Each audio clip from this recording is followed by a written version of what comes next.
E allora eccoci con Alice Pretto, vicepresidente nazionale Giovani Imprenditori Confindustria. Da oggi, complimenti dottoressa Grazie. Pretto, complimenti e per il percorso che ha compiuto finora e ovviamente per questa sua nuova carica. L'abbiamo sentita piena di voglia di fare, piena di orgoglio, piena di entusiasmo e piena davvero di condivisione di contenuti con il suo gruppo e con tutti i giovani imprenditori di Confindustria Veneta Est. Qual è il bilancio di questi 4 anni? È stato difficile fare un bilancio, ma posso dire che lascio un gruppo coeso, un gruppo numeroso, un gruppo forte di imprenditori, di amici e di persone che hanno voglia di confrontarsi e non hanno timore di guardare il futuro insieme, di guardare una visione collettiva che possa poi guidarli, ma ovviamente questa visione collettiva devono costruirla, anzi direi che visto che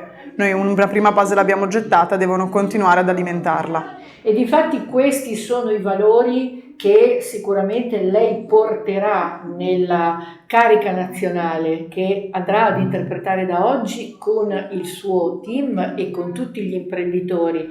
Ha detto giustamente, non pensiamo più all'imprenditore veneto come a colui che sta chiuso nelle 4 mura del suo capannone. Questa associazione vi ha resi tutti e tutte meno soli, più coesi, più forti.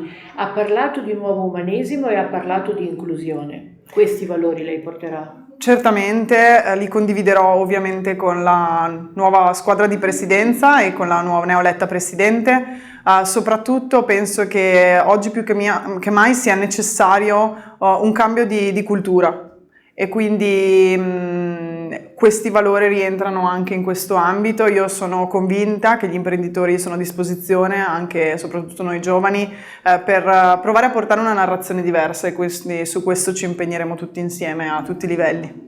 E allora auguri ad Alice Pretto e grazie per la condivisione di questi bellissimi valori. Grazie, buona serata.